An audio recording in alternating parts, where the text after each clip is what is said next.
Bom, pessoal, voltando aqui, ainda sobre as consequências da Guerra do Paraguai, a gente falou das consequências no Paraguai, né? 10% dos homens só sobreviveram, né? Existem muitos relatos aí do exército brasileiro que eram muito atacados de madrugada. Por que Solano Lopes colocava os exércitos paraguaios para atacar de madrugada? Porque eram formados por crianças muitas vezes. Quando os homens adultos já tinham morrido, colocavam as crianças vestidas de adulto com bigode pintado e para atacar de noite, porque assim as tropas brasileiras, argentinas e uruguaias não saberiam que eram crianças e não hesitariam em atacar, né?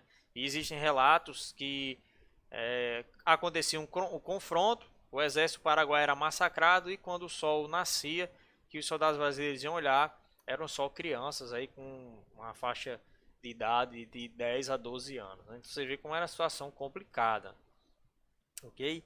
Mas em relação ao Brasil, as consequências são as seguintes: endividamento, né? Porque pegou dinheiro emprestado da Inglaterra, endividamento, fortalecimento político do exército, comentei na nossa última parte, né? O exército agora ele vai, vamos se achar os vingadores, tipo assim, a nação precisa da gente.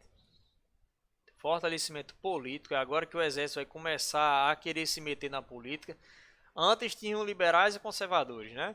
Agora vai ter liberal, conservador e exército, viu? Agora vai ser mais ou menos assim. Crise do escravismo, né? A partir desse momento vai começar a faltar escravo no Brasil, né? As ideias abolicionistas vão começar a surgir. Por que vai faltar escravo no Brasil? Porque o tráfico de escravos vai começar a ser proibido, ok, pessoal? A partir de 1845, 1855, vão surgir muitas leis restritivas ao tráfico de escravos, mas muitos fazendeiros ainda continuavam querendo usar a mão de obra escrava, ok? Como o escravismo vai ter a crise do escravismo, consequentemente o império vai também se enfraquecer. Só que aqui já para o finalzinho, né? A parte da crise. Por quê? O que tem a ver o escravismo com o império? Pessoal, o Império Brasileiro, a nossa proclamação da República foi financiada por homens escravistas. Então, a partir do momento que eles perdem essa base aqui, o escravismo, os nossos imperadores vão perder um forte apoio político, que era dos antigos fazendeiros, ok? Isso a gente vai falar muito ainda nas outras aulas. Em relação à Inglaterra, a Inglaterra só veio para cá para ficar emprestando dinheiro, então afirmação de interesses econômicos na região, ou seja, se a Inglaterra já tinha muita influência política e econômica aqui, só vai aumentar, porque Brasil, Argentina e Uruguai vão pegar muito aí dos cofres ingleses, ok? Ó, olha como a dívida externa brasileira aumentou de 18 milhões foi para 45 milhões de libras esterlinas, ou seja, a moeda lá da Inglaterra. É complicado. Mas vamos lá. Saindo aí das questões externas, né? Vimos as internas, externas e agora a gente vai falar da economia. Vamos falar aí da economia. Por essa charge aqui, vocês já podem observar um negócio. Aqui está o café driblando as crises. O café chega a crise, ele passa, chega a crise, passa, chega outra crise, passa. Né? Ou seja, lembra que a gente falou tanto de cana-de-açúcar? Pois é, agora o nosso combustível econômico do segundo reinado vai ser o nosso querido cafezinho, pessoal. Aquele cafezinho que a gente come com bolachinha, né? Com filozinho. O café vai ser o principal combustível econômico do Brasil. Principal produto. Ok? Então, por que ele era tão valorizado? Tinha um alto valor, né? Se você importar ele para os Estados Unidos e para a Europa, o café era algo caro, né? Então era uma especiaria bastante cara, então você podia produzir que dava para vender e lucrar bem. Aqui no Brasil, sobretudo na região sudeste, nós tínhamos um tipo de solo chamado de terra roxa, né? A terra roxa, um solo bastante favorável, o clima também vai ajudar muito nas plantações do café, né? Isso aqui na região sudeste. O pontapé inicial da produção do café no Brasil vai ser na região sudeste. O sudeste que nunca se destacou tanto pela cana-de-açúcar, pessoal. A cana-de-açúcar vai ser mais no nordeste. O sudeste sim agora vai se destacar com o café, ok? Com o advento da produção do café, outras coisas, outras tecnologias e avanços modernos para aquela época vão chegar também na região do sudeste, tudo bancado pelo dinheiro do café, que vai gerar fortunas ali. Então nós vamos ter o desenvolvimento dos transportes, porque vai ter que ter estrada de ferro para escoar essa produção e portos para mandar para a Europa e Estados Unidos. Desenvolvimento nas comunicações, né? Vai chegar aí o telégrafo, depois vai chegar o telefone, a invenção do telefone.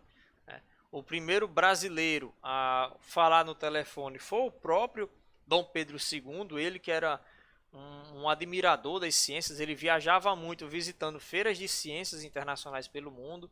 Ele era uma pessoa muito ligada à questão da ciência, ele não podia ver uma invenção que ele corria para ver, e ele foi um dos primeiros, uma das primeiras pessoas do mundo a falar no telefone. Foi lá na casa do inventor e falou com o rapaz através do telefone, ok? E ele trouxe aqui para o Brasil desenvolvimento das atividades urbanas paralelas, né?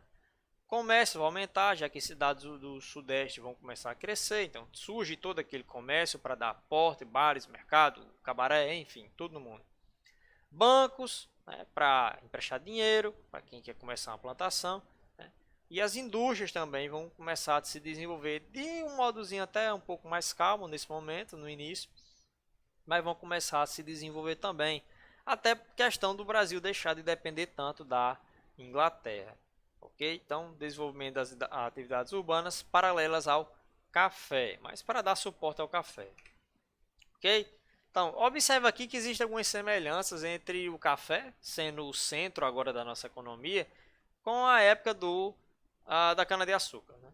Então, nós temos aqui o café, e no café é uma economia latifundiária, ou seja, é feita em grandes fazendas. A mão de obra, em boa parte, ela é escravista. Então a monocultura, a valorização de uma cultura única, que é do próprio café. E esse café era voltado para onde? Para exportação. Aí você fala, Bruno, olha, se você tirar o nome café daí do meio e botar cana de açúcar, encaixa perfeitamente nesse gráfico. Exatamente. Se eu tirar café e botar cana de açúcar aqui, volta ao Brasil colônia. Porque na época da cana de açúcar, a economia latifundiária, a economia escravista, monocultor e para exportador, era o famoso mel. Monocultura, escravista, latifundiária, né? Errei L, latifundiária, ok? Então, só mudou aí o combustível, né? Saiu a cana de açúcar e entrou o café. As duas primeiras regiões aí que começaram o cultivo de café aqui no Brasil. A primeira delas foi o Vale do Paraíba. Vale do Paraíba, ok? Região que fica aqui entre São Paulo e Rio de Janeiro. Tá aqui, ó. Essa região aqui que fica entre São Paulo e Rio de Janeiro foi aqui o início da produção de café. Primeira zona de cultivo do café no Brasil foi o Vale do Paraíba, né? Final do século XVIII. Lá a mão de obra era escravista. Preste atenção. Lá era feito nas fazendas escravistas, ou seja, o escravismo tradicional, parecido com o escravismo das fazendas de cana-de-açúcar. Sem inovações técnicas, ou seja, eles usavam ferramentas rudimentares, né? E lá eles produziram até aproximadamente, foi a principal área de produção do Brasil, até aproximadamente 1860, né, até 1870. Depois, as sementes de café se espalharam e aí foram para o Oeste Paulista. O Oeste Paulista tá aqui, né? Essa regiãozinha aqui já se espalha mais para cá, ok? É a segunda zona de cultivo. Preste atenção, porque agora a gente vai ver diferenças, ó. Na primeira zona de cultivo, Vale do Paraíba, a mão de obra era como? Escravista. Já aqui, na segunda zona, no Oeste Paulista, pessoal, lá eles tinham técnicas mais avançadas e lá houve, além da mão de obra escrava, houve também a introdução trabalho dos imigrantes. Pegaram aí a diferença? Vale do Paraíba, só mão de obra escrava. Oeste Paulista, imigrantes mais escravos. Imigrantes mais escravos. Ok? Então preste atenção. Tem essa diferencinha aí.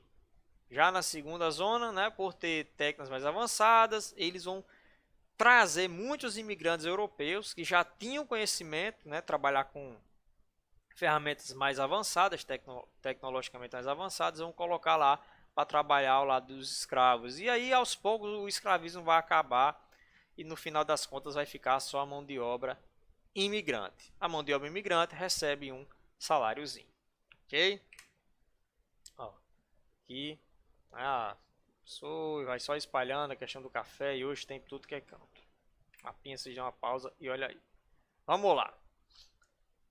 Falando do açúcar, né, que vai ser substituído pelo café, então agora o açúcar é só decadência. Vai cada vez mais perdendo a sua importância. E os fazendeiros que antes eram a base de apoio Dom Pedro I, Dom Pedro II, vão cada vez ficar com menos fortunas, menos dinheiro e, consequentemente, menos influência política. Por que o açúcar vai cair, ficar em decadência? Para começar, tinha outros concorrentes aí, né? O açúcar das Antilhas e tudo mais. Na Europa, eles vão começar a fazer o açúcar da beterraba, né? Que ela até faz bem melhor a saúde e tudo mais. E a queda no preço, porque vai ter tanta gente produzindo que não vai ser agora mais uma especiaria rara, né? O açúcar agora vai ter em todo canto, então dá para você pegar bem mais barato.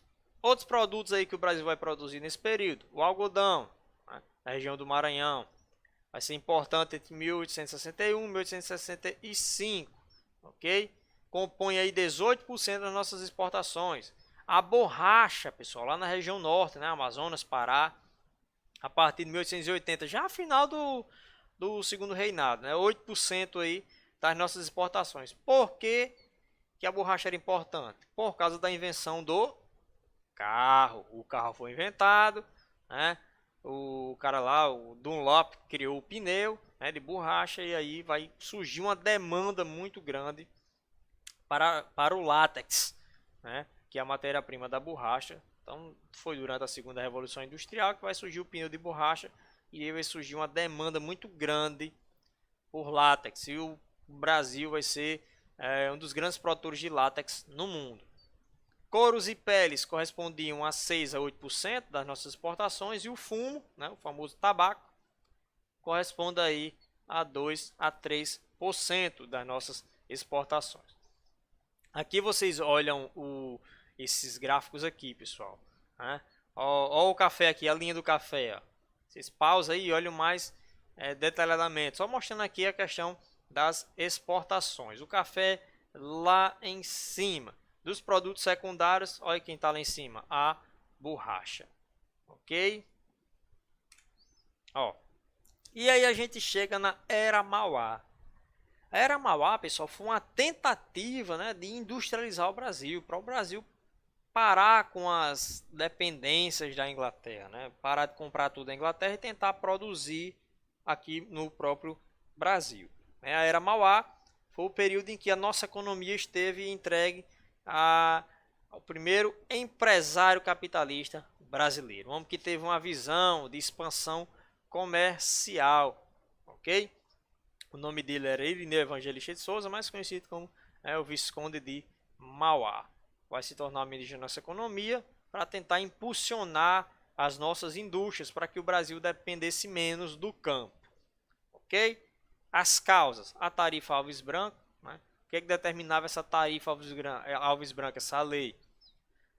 Aumento do preço sobre os produtos importados, para a galera preferir mais os internos, né? Aumentar a arrecadação do Estado, né? Mais impostos, e estimular as indústrias do Brasil em relação aos produtos internacionais. Em 1850, né, vamos ter a lei aí que vai acabar o fim do tráfico negreiro, acabar o tráfico negreiro, ok? Então o fim do tráfico negreiro vai vir em 1850. Isso aqui vai gerar revolta de muitos fazendeiros, pessoal, porque eles precisavam estar comprando escravos e agora não vão ter mais como trazer os escravos, ok? Então vamos lá, ó. Durante a era Mauá, tudo vai ser voltado para o mercado interno, né? Ou seja, melhorar a economia brasileira para deixar de depender menos da economia inglesa, né? Vão produzir mais bens de consumo não duráveis, ou seja, basicamente alimentos, roupas, coisas que a gente compra com mais frequência. Bens duráveis é como se fosse um móvel. Você comprou um móvel, você usa ele muitos anos. Você não comprou uma cama por mês, né? Mas tem coisas que você todo mês tem que estar comprando. E são bens não duráveis. Né? O setor onde vai ter maior investimento é o setor de tecidos, assim como a Inglaterra também vai começar com isso aqui, né? Lá no início da Revolução Industrial dele, o setor têxtil, ok? Então vamos lá. Surto industrial, ou seja, um crescimento rápido, um surto industrial que não alterou a estrutura econômica nacional. Houve um crescimentozinho industrial, mas nada que tirasse o foco brasileiro do campo e mandasse para as indústrias. Ok? Então foi frustrado aí o plano de Mauá de industrializar o Brasil e fazer com que o Brasil deixasse de depender tanto da Inglaterra, de outros países. Ó, olha só aqui esse gráfico, pessoal. A agricultura correspondia a 80% da nossa economia, que é covardia. Né? E as indústrias apenas 7%. E os serviços 13%. Então, olha só a fatia do bolo que a agricultura pegava. Então não era muito fácil romper isso aqui não, que era o objetivo do Barão do Mauá, fazer com que a indústria e os bens e serviços ficassem pelo menos meio a meio aqui com a agricultura, mas não vai conseguir. O próprio governo não apoiou, o próprio Dom Pedro II não apoiou essas medidas de estímulo à indústria brasileira, por quê? Porque Dom Pedro II sempre dependeu, né, sempre quis ter o apoio dos fazendeiros ao seu lado. A base de apoio político Dom Pedro II é os fazendeiros, ok? Muitos latifundiários, ou seja, muitos fazendeiros quebravam estradas de ferro, quebraram fábricas com raiva, com medo da indústria crescer mais do que a agricultura. Então houve até sabotagens por parte de alguns fazendeiros.